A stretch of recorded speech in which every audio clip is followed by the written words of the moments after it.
Hello, so this is the Zoom meeting on the Chapter 3 review, and the Chapter 3 is on matter. And so the first question is, what is the definition of matter? And so matter is anything that has mass and occupies space. So whenever you can have those measurements of mass and of volume, that's matter. And remember how what is not matter is considered energy, right? In the universe, whatever that doesn't have mass and occupies a volume then is categorized as energy. So that's the first question. Okay, let's look at the second question. We have those drawings here, and we need to identify the physical states of water in these three models and explain your choices. So we have water in three states. So the molecule of water is made of one oxygen, two hydrogens, and oxygen is typically represented in red and hydrogen in white. So that's why it's represented like that. And the oxygen atom, obviously, is much bigger atom than the hydrogen atoms. And so, for example, in model C, you see two molecules of water, right? In B and A, you see much more. So what's the physical state in A? You see that the molecules of water are not randomly packed together. So even though there is space, you can see some white there, it's still packed because it's only showing, if you will, a layer. But there would be other layers like that behind. And so you see how it's ordered, right? You see a pattern, you see what we call a lattice. So in A, water is a solid because the molecules are packed together and they are ordered into a pattern or lattice. So that's typical of a solid. So in B, it's still packed together, but it's random. You can see that you cannot find a pattern there. It's really random. They are oriented in all kinds of ways. So that's the liquid. That's when water is a liquid. Because molecules are packed together, but in a random fashion, right? There is no order. It's just packed together randomly. So that's typical of a liquid. And so then C will be the gas state, right? Because molecules are very far from each other. You see that there is much less mass per unit of volume. So that's typically what you see in gases. The density is very small compared to the density of liquids and solids. Densities of liquids and solids are usually very similar, expressed in gram per milliliter. But then when you have the liquid, the gas phase, typically the density is expressed in grams per liter instead of per milliliter. So you need a much larger volume to have enough mass there. And so molecules are very far apart from each other. They are free from each other, free to move, and they keep moving. They are constantly moving around, so in constant motion, moving in straight lines until they hit a wall, and then they bounce back and move again. So that's what are the physical states here. Physical states, when we talk about physical states, we refer to solid, liquid, or gaseous states of matter. So question 3, why can we compress gases but not solids or liquids? So you see with the models above how molecules of solids and liquids are already packed together. So that's why you cannot compress solids or liquids. Typically, you cannot compress them. There's not a space between the molecules enough that you can reduce that space. So solids or liquid molecules are already packed together and you cannot compress them more.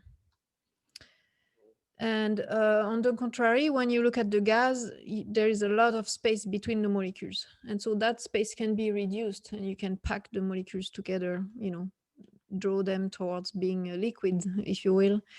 And so that's why you can compress gases. And typically gases are compressed in tanks. We call that gas tanks. And they are compressed so much that there is some liquid in that tank. But if you release the gas, then it, vaporizes into a gas. So that's why we cannot compress solids and liquid, but we can compress gases. Let's look at question 4. So we have these drawings again.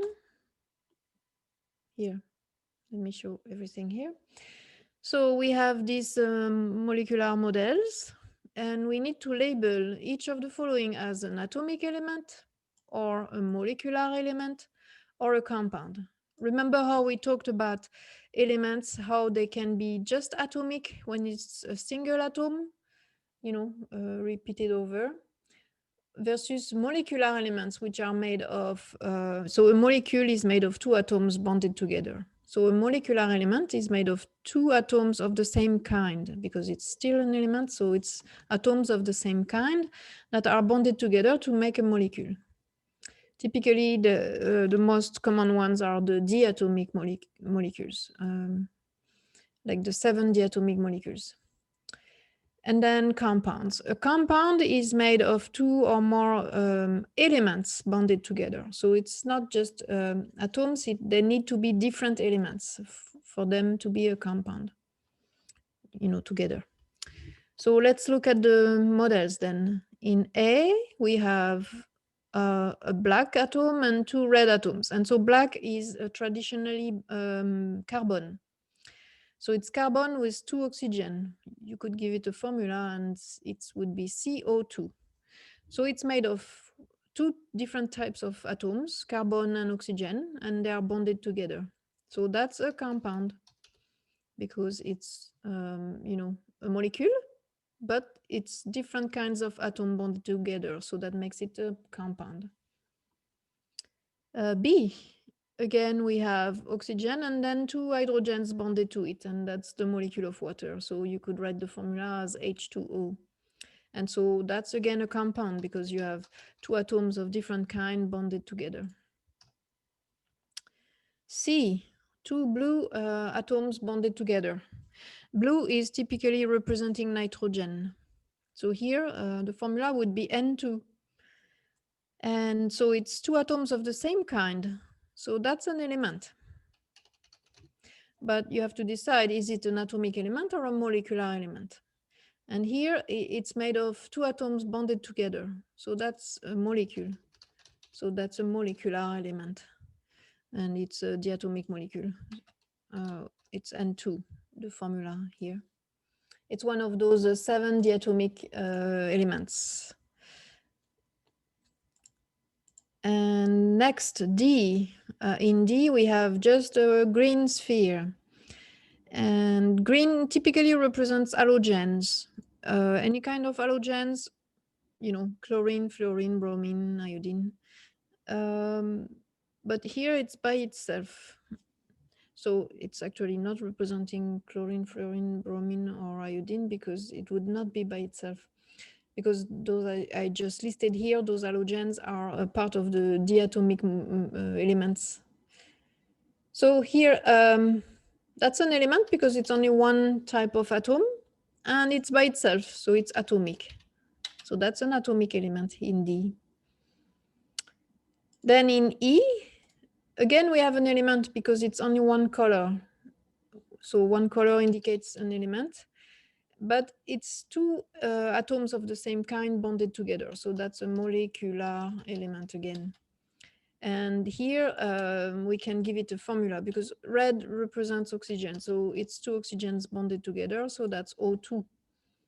And that's the oxygen you breathe and the oxygen gas you breathe. And that's one of the 7 diatomic elements. So let me list those 7 diatomic elements. There is hydrogen, and then the 6 other ones are nitrogen, oxygen, fluorine, chlorine, bromine, and iodine. Remember how the rule of 7 helps you remember them. You start at atomic number 7, that's nitrogen. Move on to group 7, that's the, oxygen, fluorine. And then go down the group 7 to from fluorine to chlorine, bromine, iodine. And then you have your 7 diatomic elements with hydrogen. F. In F, we have 2 atoms of oxygen bonded to 2 atoms of hydrogen. We have 2 different kinds of atoms, so that's a compound. And in G, we have only a single atom, so that would be an atomic element, no doubt. So that's answering question 4. Question 5, we have to match each description below with the following microscopic pictures. So let's show those pictures here. More than one picture may fit each description, and a picture may be used more than once or not used at all. Okay, so we need to see everything here, and I need to move this. So we need to see that we have these 6 pictures, and then we have 4 definitions. A gaseous compound, a mixture of 2 gas elements, a solid element, or a mixture of gaseous elements and a gaseous compound. Let's look at the pictures. So you see, atoms bonded or not to the same kind, and they are free floating, right? So they look like they are all in the gas phase, right? Except one. There's one that is different, and that's the number 5. If you look at the picture number 5, you see that it's packed together, only one kind of atom, and it's really packed and ordered. So that would be your solid element, right? Because it's packed together, and it's an element because it's made of only one kind of atom. So that would be our V here, or it's actually a small v. That's our example of a solid element. That's the only one that is solid. So that was the easy choice here. So now we have only gaseous compounds or elements. So let's search for the gaseous compound. Let's find a gaseous compound. So compound means it's made of 2 different types of atom bonded together. So let's look at this. So it cannot be I because or 1 here because it's only one kind of atom. In 2, we have one kind of, we have 2 kinds of, molecules, the blue and the blue-yellow. So that does not correspond to only one compound. In 3, same, we have the blue-yellow and then the single atoms. 4. In 4, we have the blue bonded to the yellow, and it's always the same. So always the same molecule made of blue and yellow together. So that corresponds to a compound, right? So here, this, because one blue atom bonded to one yellow atom, always in the same ratio, one blue for one yellow, and that's the only molecule visible, right? So because we have one compound made of a blue and a yellow atom bonded to always with the same ratio of 1 to 1, and that's the only molecule visible. So it's a pure compound here.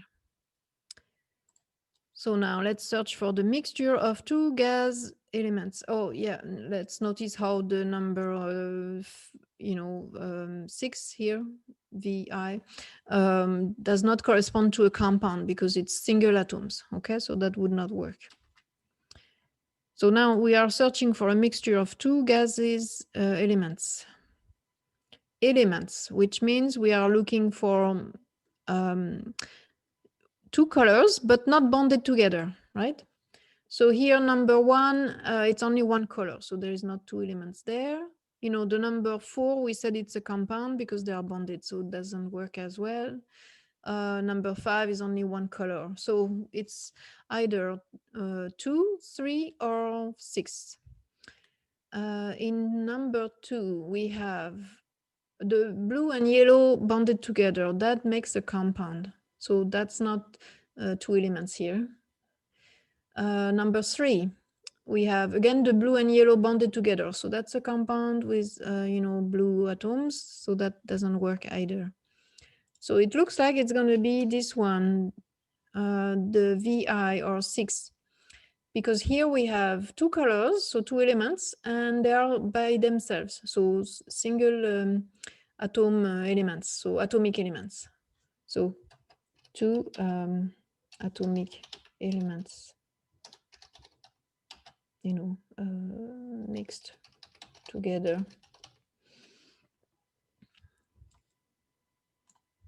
So that's the only answer here. Two atomic elements mixed together because you have two colors. We already did C. And so now we have a mixture of gaseous elements and a gaseous compound that we need to find. So an element and a compound. So it's not number 1 because it's only an element here. There is only one color. Number 2, let's see. We have the compound blue-yellow. And then we have the blue-blue. And blue-blue is an element because it's made of two atoms of the same kind. So that's an element and a compound there. So this one would apply. Let's look at number 3. We have a compound again. The blue-yellow is the same compound we have seen. And then we have single atoms of the blue, and that's an element. So that works as well. Number 4 doesn't work because it's only a compound. Number 5, it's only an element. And number 6, we said it's a mixture of two gases elements. There is no compound there. So only these two will work. So let's see. Here. The 2 and 3 are the solutions here. The compound is made of a blue and a yellow bonded together with the ratio of 1:1. And then the elements are the blue spheres. So the elements in number 2 is a diatomic molecule, and the element in number 3 is the atomic element. So that answers question 5.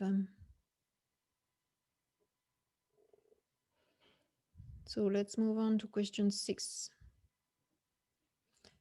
We have to classify each of the following as a mixture or a pure substance. And if it's a mixture, we need to decide if it's homogeneous or heterogeneous. If it's a pure substance, we need to decide if it's a compound or an element. So the first thing you have to ask yourself, is it a mixture or a pure substance? So A, silicon dioxide, SiO2. So we have a formula, SiO2. Whenever you have a formula and it's here, the name of the formula, that sounds like a compound, right? And there is no other compound or element with it. So that looks like a pure substance because it's only one formula. And we know it's a compound because the formula has more than one type of element, right? There is the silicon and then the oxygen bonded together. So pure substance, compound. A penny made of copper. So is this a mixture or a pure substance? Here you are told it's made of copper, and copper is part of the periodic table, right? It's an element. So that's a pure substance and an element. And the element is copper, Cu. C, mayonnaise. So is mayonnaise a mixture or a pure substance? Mayonnaise, it's not made of just one thing. There is egg yolk and oil, at least, when you do it by yourself, by hand. So that's a mixture, it's made of several things. Now you need to decide if it's homogeneous or heterogeneous. Homogeneous means it's looking like one substance, even though it's made of more than one substance. And heterogeneous means you definitely can see the different substances in the mixture. And here mayonnaise typically is homogeneous, right? You cannot tell, different parts. It looks like one colloid actually. So that's homogeneous because it looks like one thing. D, iodine crystals. And you're given a formula, it's I2. So that's one of those 7 diatomic elements, right? So that is an element. It's made of one kind of atom because it's an element that makes it a pure substance. It's made of only one kind of atom, and that's the iodine atom. And yeah, and that's an element because it's made of one kind of atom. Salad dressing, that's definitely a mixture. And is it homogeneous or heterogeneous? So typically salad dressing is heterogeneous. You can see different parts in it, right? If you let it sit, you would see the oil moving up, then the vinegar moving down. And if you add pepper, you would see pepper, and you can see sometimes people put herbs. So that's definitely an heterogeneous mixture. You can see the different parts in it, and you can see it's made of several things. Oh, heterogeneous. The blue liquid in a car's windshield reservoir. So that blue liquid is to avoid, it's for to clean, but I think it's also to an antifreeze, to not allow the windshield to freeze. Anyway, it looks like a blue liquid, but it's made of water or maybe not. It's made of several things, right? Probably water and then an antifreeze. So it's a mixture, and there is the blue color. But it looks like one blue liquid, so it's homogeneous. You cannot tell the different parts. So that's typical of an homogeneous mixture. Table sugar, and you're given the formula C12H22O11. So table sugar, those white crystals, because you're given the formula here, that makes it a pure substance, right? Because you can write a formula for it. And because you see that there is more than one type of atom, there is the carbons, the hydrogen, and the oxygen, so that's a compound. So that ends question 6. Let's continue with question 7. Mixtures can be classified as either homogeneous or heterogeneous. But compound cannot be classified in this way. Why not? Yes, you only use those adjectives of homogeneous and heterogeneous when you are classifying a a mixture. But you do not do that with pure substances. You don't do that with compounds, which are pure substances, because they are homogeneous by definition, right? Because they are pure substances, so they are homogeneous because they are made of only one kind of formula, one kind of substance, and so they will be homogeneous by default. They cannot be otherwise. So that's why we only use homogeneous and heterogeneous classifications for mixtures. Okay, question 8. We have a list of chemical or physical changes or properties, and we need to decide what do we have, a chemical or physical change. So here they are. A rubber band stretches when you pull on it. So is this a physical or a chemical and a change or a property? So it looks like you're doing something to it, right? So first it's a change. You're changing the rubber band because you're pulling on it. Now we need to decide, is this physical or chemical? Well, whenever you do a physical change, you can retrieve, your substance the way it was before the change. And that's what happens here. If you release the rubber band, it will go back to its initial state. So that's a physical change here, because it doesn't change the composition of the rubber band, it's still the same, and you can go back to the initial state easily. Number B, a cast iron frying pan will rust if it is not dried after washing. Yes, so that's a change, right? It's a change because if you're not drying it properly, your frying pan will rust. And when it rusts, it's not black like it's supposed to be. It becomes, a rusty color.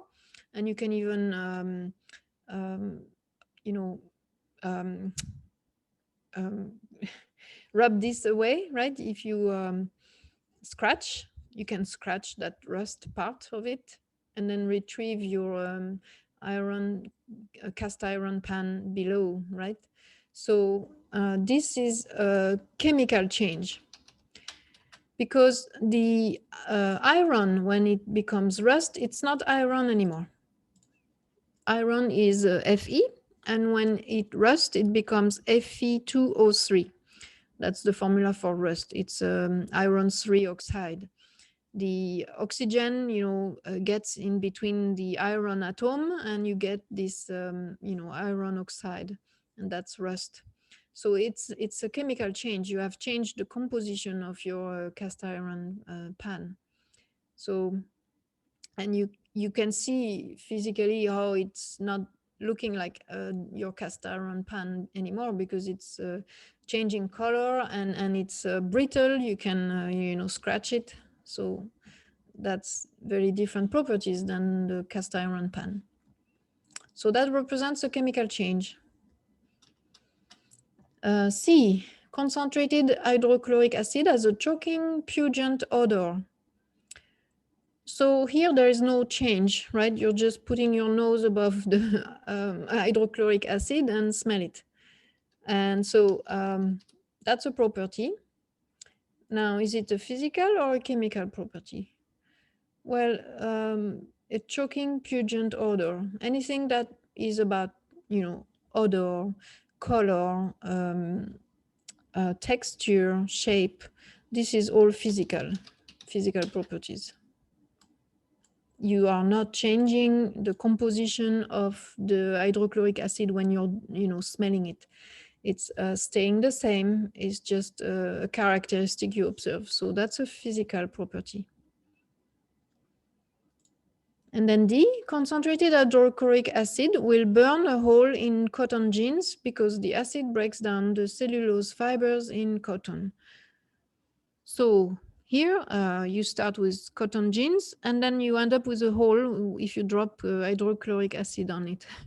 So that's a change, right? Definitely a change. And now you have no more cotton, and then instead you have a hole, and it will look like burned. It will be black on the edges. So it's like it says burning. It has a burning look. So let me bring here what it is. It's a chemical change. Sorry. It's a chemical change, because the cellulose fibers are broken down. They don't exist anymore. Instead, you have a hole. They have been changed into something else. And you see the edges of the hole would be black. So that's a chemical change. And that's why we wear lab coats to avoid that kind of problem in labs. Okay, so we are moving on to question 9. And we have the separation of a sand-saltwater mixture. And here we have this nice drawing of it. So it shows how you start with a sand-saltwater mixture on the left. So you see the sand at the bottom, the liquid is almost at the top of the beaker. And then the first thing that will happen is that we will separate the sand from the saltwater solution. And then we will separate the salt from the water, from the saltwater solution. And so we need to give the name of the technique that would be used to separate the sand from the salt water. So what is the technique used to be able to separate the sand from the salt water? This is filtration. Filtration allows you to separate a solid from a liquid. Filtration, I don't have a picture showing what it looks like, but hopefully you can visualize that. Usually you use a funnel and then a filter paper. And then you pour the mixture. So you swirl it, stirring it, and then pour it into that filter paper. And so the sand would stay in the filter paper and the salt water will drop into another beaker. So you have another beaker below the funnel. And so that's how you would separate the sand from the salt water. So is this a physical change or method, or is this a chemical change or method? So when we are doing that, this is physical. It's a physical separation, physical method. Because here you are separating a mixture using physical means. Filtration is physical means. There's no change of substances from before and after. The sand is just separated from the salt water, but you didn't change anything in the composition of your mixture. So that's why it's a physical method. Next, we do the technique, we do a separation of the salt from the water. So we are separating the salt from the water. So what technique can you use to do this? We call this distillation. Distillation would be used here. It allows you to separate something that is dissolved in a liquid, or separate two liquids, right? It's either something that is dissolved in a liquid or separate two different liquids that are mixed together. I have a drawing for that. Let me grab it. Let me show it here. Okay.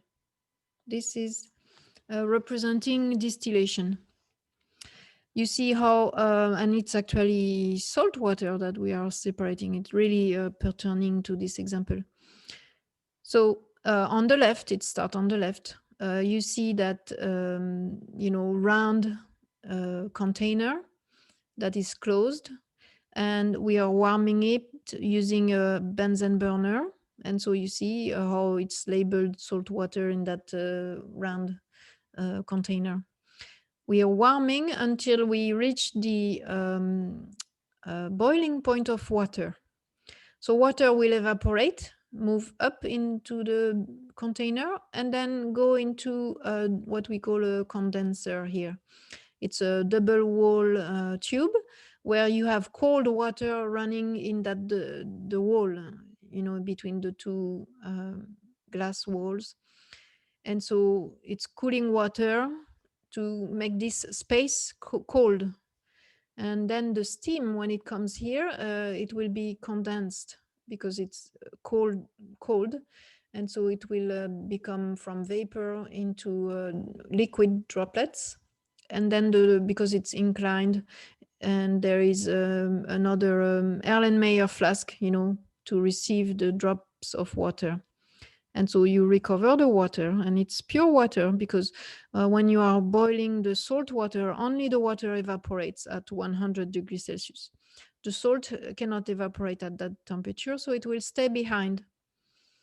And that's why in the drawing on the right side, you see you have recovered all your water in the right Erlenmeyer flask, pure water, and then in the first recipient, in the first container, I mean, you have the salt.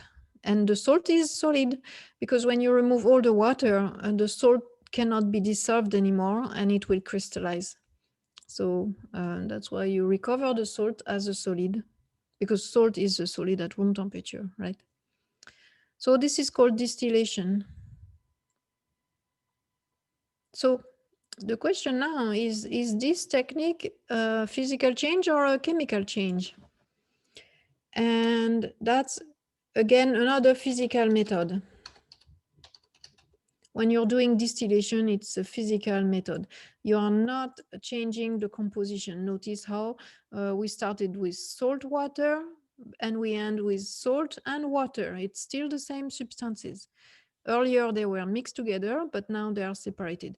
So we didn't change the water into something else or the salt into something else. We just separated them. So that's why it's a physical method again. It allows you to, change mixtures of two liquids, separate the two liquids or separate something dissolved in a liquid from the liquid. So now, what kind of method, physical or chemical, would you need to change the water into its component? So here, we want to change water into oxygen and hydrogen. And oxygen and hydrogen are gases when they are by themselves. Remember, it's part of those 7 diatomic elements. So what is it? Is it a physical or a chemical method? Well, that sounds like a chemical method because you're changing water into something else, right? So that would be a chemical change. And the name of the method, because there is a method for, changing water into its hydrogen and oxygen gas, and that's called electrolysis. Let me show you that. It's electrolysis of water that will allow you to break down the molecules of water into oxygen gas and hydrogen gas. And that's a chemical technique. And I have a drawing here to show you this. So let me have it here. That's showing you electrolysis of water. So how do we do this? So in electrolysis, there is electro, which means electricity. And then lysis. Lysis means cutting, molecules. So we are going to cut the molecule of water into its hydrogen and oxygen using electricity. So you have this system. And because we want to recover the oxygen separately from the hydrogen, that's why there is this kind of E-shaped container. And so you have one electrode. So you have the two electrodes dipped into the water, and you make a current go through those electrodes. And so the electricity will decompose the water into oxygen at one electrode and hydrogen at the other electrode. So they don't form, they form at different electrodes. So that way you can separate the oxygen gas from the hydrogen gas. So that answered that question 9.